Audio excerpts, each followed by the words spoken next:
जय हिंद दोस्तों, वंदे मातरम। अभी पूरे देश में ज़ोमैटो को लेकर जो एक बात छिड़ी हुई है, बात तो कम है, बहस ज़्यादा है। कौन सही है कौन गलत है, इसको लेकर सभी लोगों ने पिछले 3-4 दिन में अपना अपना पक्ष जो है बना लिया है। अपने अपनी जो साइड है वो सिलेक्ट कर ली है कि भाई लड़की सही है, लड़का सही है, या फिर कई लोग उस कैटेगरी में भी हैं कि भाई जो भी कोई सही हो उसको इंसाफ ज़रूर मिलना चाहिए, और जो भी कोई कल्प्रिट हो वो सज़ा से बिल्कुल नहीं बचना चाहिए। इस तरह की जो बातें हैं पूरे देश ने लगभग लगभग अपने अपने तरीके से सेट कर ली हैं, डिसाइड कर ली हैं, और बातें अब उसी तरीके से आगे भी बढ़ रही हैं। इसी फहरिस्त में कई लोग ये कह रहे थे कि भई लड़की ने कंप्लेंट कर दी, पुलिस ने लड़के को अरेस्ट कर लिया, तो लड़के को भी कुछ ना कुछ एक्शन लेना चाहिए। तो इस बीच में जो अब सबसे बड़ी बात निकल के सामने आ रही है वो ये कि भाई जो बंदा है उसने भी एफआईआर डाल दी है। अब पहले अपन लोग ये पूरी खबर पढ़ लेते हैं, उसके बाद इस बारे में थोड़ी सी चर्चा करेंगे।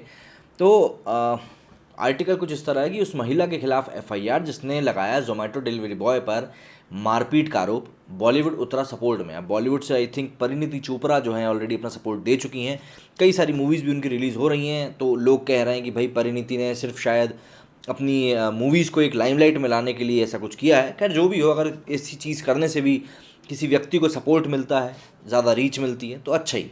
तो जो भी कुछ चीज़ अच्छाई के लिए होती है, भले ही वो बुरी क्यों ना हो, मुझे सही लगती है।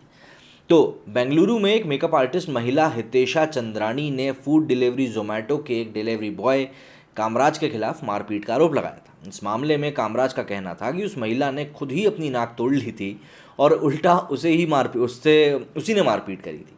अब इस मामले में पुलिस ने महिला के खिलाफ बेंगलुरु इलेक्ट्रॉनिक सिटी पुलिस थाने में एफआईआर दर्ज करी है। डिलीवरी बॉय की शिकायत पर यह मामला दर्ज किया गया है। पहले तो जो कामराज थी उसकी बात सामने आई थी कि भाई जो भी कोई लीगल तरीका होगा वो इस पूरी बात से इस तरीके से निपटेगा। और जो इसके सीईओ हैं जोमेटो के, उन्होंने भी कहा था कि भाई जो भी लीगल एक्सपेंसेस होंगे कामराज के वो हम पूरे वहन करेंगे। तो अब जबकि ऐसे में एफआईआर दर्ज कर दी गई है तो वाकई में अब चीज़ें थोड़ी सी और ज़्यादा रफ्तार लेंगी। अब जानते हैं धाराएं कौन कौन सी लगी हैं। तो एफआईआर में हितेशा चंद्रानी पर आईपीसी की धारा 355 मतलब मारपीट, 504 मतलब अपमान और 506 मतलब आपराधिक धमकी के तहत आरोप लगाए गए हैं। मॉडल से मेकअप आर्टिस्ट बनी हितेशा चंद्रानी खुद को सोशल मीडिया पर ब्यूटी एंड फैशन इन्फ्लुएंसर बताती हैं। ये इन्फ्लुएंसर वाला जो टैग होता है ना यार, ये बहुत लोगों को बिगाड़ रहा है। इस घटना के सामने आने के बाद इंस्टाग्राम पर उनके फॉलोअर्स की संख्या 1 लाख के ऊपर पहुंच गई है। भाई कई लोग ये भी आरोप लगा रहे हैं इस बीच में कि इस बंदी ने जो भी कुछ ये कर्म कांड किए हैं ना, धतकर्म, फॉलोअर्स बढ़ाने के लिए किए थे। ठीक है, अगर वो ऐसा था तो उनका टारगेट अचीव हो गया है। वहीं कामराज ने कहा कि वो मामले को पेचीदा नहीं बनाना चाहते हैं। उन्होंने सच्चाई की जीत होने की बात करते हुए कहा था कि वो कानूनी तौर पर कानूनी लड़ाई जो भी होगी लड़ेंगे। कामराज की मां काफ़ी बीमार हैं, उनके पिता की 15 साल पहले ही मृत्यु हो चुकी है और वो परिवार में अकेले कमाने वाले व्यक्ति हैं। उन्होंने ये चीज़ एक वीडियो में काफ़ी भावुक होकर कही थी। उन्होंने कहा कि वो पिछले 26 महीनों से जोमेटो में कार्य कर रहे हैं। हाँ, उन्होंने कहा कि वो पिछले 26 महीनों से जोमेटो में कार्य कर रहे हैं और उनकी रेटिंग 4.7 है। हालांकि फ़िलहाल कंपनी ने केस खत्म होने तक उनकी आईडी को बंद कर दिया है और आश्वासन दिया है कि मामला सुलझते ही उसे चालू कर दिया जाएगा, मतलब टेम्परेरीली उनको सस्पेंड किया गया है। अभिनेत्री परिणीत चोपड़ा ने भी कामराज का समर्थन किया है। उन्होंने जोमेटो इंडिया से निवेदन किया कि ये सच्चाई का पता लगाएं और सार्वजनिक रूप से इसकी जानकारी दें। उन्होंने कहा कि वो मानती हैं कि वो व्यक्ति निर्दोष है और अगर वो सच में निर्दोष है तो झूठा आरोप लगाने वाली महिला को सज़ा दिलवाने में हमारी मदद करें। उन्होंने कहा कि ये अमानवीय, शर्मिंदा करने वाला और वाकई में दिल तोड़ने वाला है।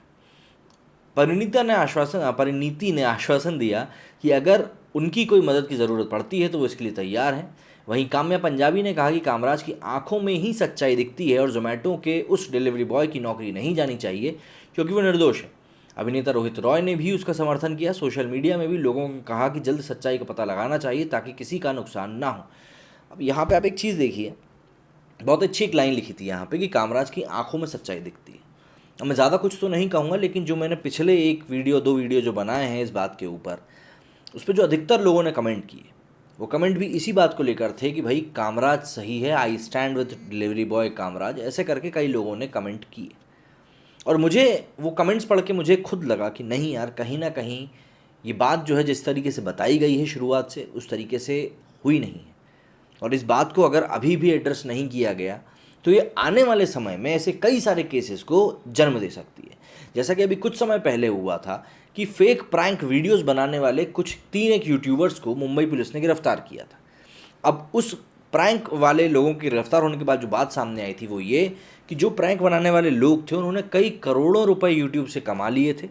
लेकिन वो करते क्या थे, लड़कियों को कुछ पैसे के लालच में बिना पूरी बात बताए उनसे वीडियो शूट करवाते थे। और वीडियो किस तरह के बनते थे ये मैं आपको इस वीडियो में बताना भी नहीं चाहता हूँ। बस ये मान लीजिए कि आप उन वीडियोस को घर वालों के साथ बैठकर तो बिल्कुल भी नहीं देख सकते, और अगर आप उन वीडियोस को देखेंगे तो आप नहीं चाहेंगे कि आपकी गर्लफ्रेंड या आपकी बहन या आपके घर की कोई भी महिला उस वीडियो में जाके काम करे। कुछ इस तरह की अश्लील अभद्र हरकतें उस वीडियो में होती थी। लेकिन क्योंकि उनकी तरफ लोग उस तरीके से ध्यान नहीं देते थे, या लोग ये सोचते थे कि भाई ठीक है, हो गया, ख़त्म करो, सिर्फ इसीलिए उस चीज़ के ऊपर अभी तक कार्रवाई नहीं हुई थी। लेकिन जब अब एक बार कार्रवाई हो गई है तो कई सारे जो ऐसे प्रैंक बनाने वाले चैनल्स थे उनका कंटेंट रातों रात यूट्यूब से खुद उन लोगों ने गायब कर दिया। तो आपको किसी भी प्रॉब्लम को एड्रेस करना ज़रूरी है।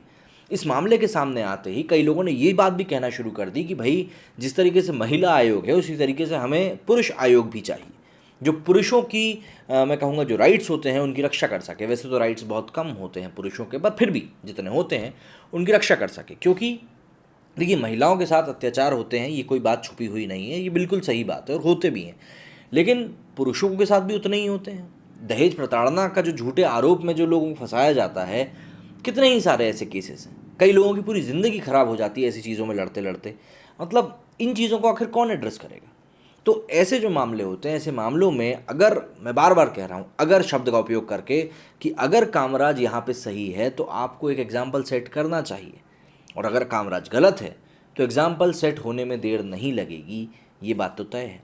लेकिन जो भी बात है वो बात सामने आना जल्द बहुत ज़रूरी है, क्योंकि लोग इस चीज़ को बहुत क्लोजली फॉलो कर रहे हैं। और अगर ऐसा नहीं होता है तो वाकई में लोग एक बार फिर से सवालिया निशान लगाने में पीछे नहीं हटेंगे। जोमेटो के संस्थापक दीपेंद्र गोयल ने इस मामले में बयान जारी करते हुए कहा था कि हम कामराज के साथ भी लगातार संपर्क में हैं, ये सुनिश्चित करने के लिए कि कहानी के दोनों पक्ष प्रकाश में आए और निष्पक्षता से इस प्रक्रिया का पालन किया जाए।